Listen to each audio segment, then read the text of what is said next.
6 अगस्त गुरुवार।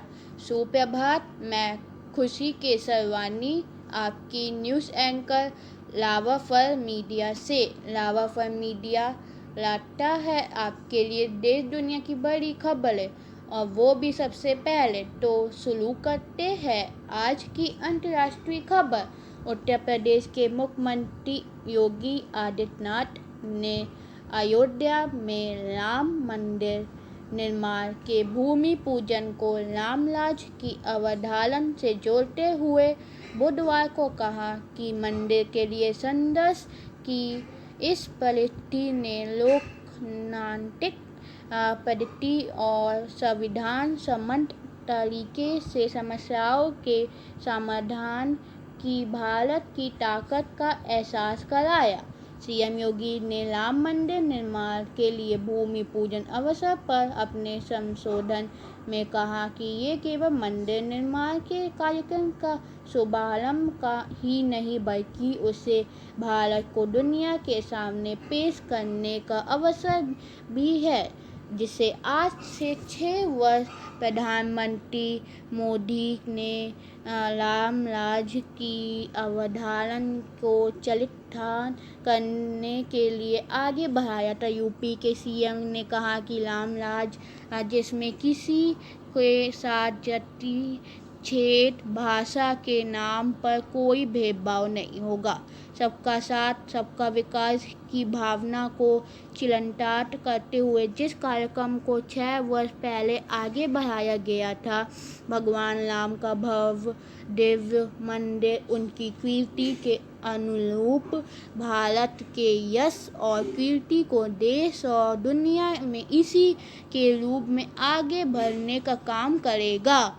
वित्त मंत्रालय का कहना है कि जांच पड़ताल के लिए उठाई जाने वाली आयकर रिटर्न का आंकड़ा 2018-19 में कुल दायर आयकर रिटर्न के मुकाबले घटकर 0.25% रह गया। इससे पहले 2017-18 में यह अनुपात 0.55% था। वित्त मंत्रालय ने मंगलवार रात जारी ट्वीट में कहा कि आयकर विभाग अब केवल आयकर कानून का प्रवर्तन करने वाली इकाई से आगे बढ़कर भुगतान सेवाओं को बेहतर बनाने वाले विभाग के तौर पर अपने में बदलाव ला रहा है।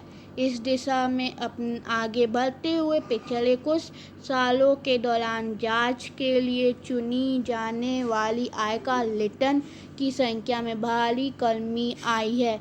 मंत्रालय की ओर से जारी आधिकारिक आंकड़ों के मुताबिक आयकर वर्ष 2015-16 में जांच के लिए चुनी गई कुल रिटर्न की संख्या 0.71% थी, जो कि 2016-17 में कम होकर 0.40%, 2017-18 में 0.55% और 2018-19 में 0.25% रह गई।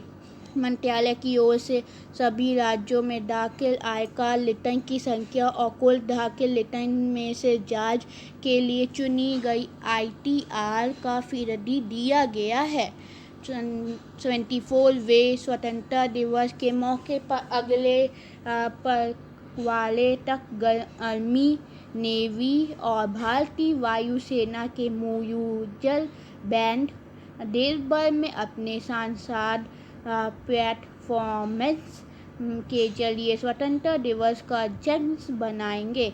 ये मिलिट्री बैंड अपने परफॉर्मेंस से उन कोरोना वायरस के प्रति अपना कृतज्ञता और अम्बाला भी प्रकट करेंगे, जिन्होंने अपनी जान को जोखिम में डालकर देश में कोरोना वायरस को रोकने के एक बड़ा जंग लड़ी है। आर्मी, नेवी और पुलिस की बैंड पोरबंदर, हैदराबाद, बेंगलुरु, राजपुर, अमृतसर, गुवाहाटी, इलाहाबाद और कोलकाता के अब तक परफॉर्म कर चुकी है। बुधवार को विशाखापट्टनम, नागपुर और ग्वालियर ने परफॉर्म किया है।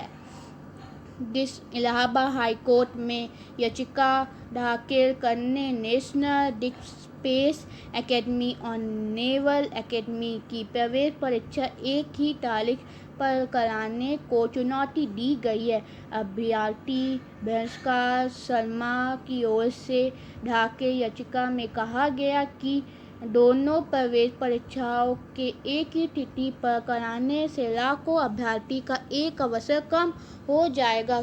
साथ ही अगली प्रवेश परीक्षा तक के निर्देशित आयु सीमा भी पार कर जाएंगे। याची के अधिकतर इंद्रामी त्रिपाठी का कहना है कि एनडीए प्रवेश परीक्षा की अधिसूचना 8 जनवरी 2020 को जारी हुई है। यह प्रवेश परीक्षा 19 अप्रैल को प्रस्तावित थी और इसके प्रवेश पत्र भी जारी कर दिए गए, लेकिन कोरोना संक्रमण का कारण प्रवेश परीक्षा टालनी पड़ी। गत 10 जून को एक नई अधिसूचना जारी कर एनडीए टेस्ट द्वितीय चरण का भी विज्ञापन जारी कर दिया गया है। दोनों परीक्षाओं की तिथि 6 सितंबर निर्धारित की गई है। याची का कहना है कि एक ही तिथि पर 2 सत्रों को प्रवेश परीक्षा कराने से अभ्यर्थियों का एक अवसर कम हो जाएगा। इसके बाद के सत्र की परीक्षा होने तक याची निर्धारित आयु सीमा पार कर जाएंगे। अधिकतर इंद्रामी त्रिपाठी के अनुसार उन्होंने कोर्ट से मामले की जल्दी सुनवाई की प्रार्थना की है। भारतीय आईआईटी कंपनी बड़े पैमाने पर भर्ती की तैयारी कर रही है। टॉप कंपनी कम से कम देश में 1 लाख भर्ती करेगी। क्लाइट कंपनी की ओर से अपना काफ़ी कम डिजिटल प्लेटफॉर्म पर शिफ्ट कर देने की वजह से आईटी सेक्टर में नौकरियां बढ़ रही है। क्लाइट कंपनी लागत कम करने के लिए आउटसोर्सिंग पर जोर दे रही है। इस वजह से आईटी कंपनियों अब ज़्यादा भर्ती करेगी। तो आज के लिए बस इतना ही। मैं खुशी केसवानी कल फिर लौटूंगी ताज़ा खबरों के साथ। तब तक के लिए हमारे साथ जुड़े रहें। आपका दिन शुभ हो। धन्यवाद।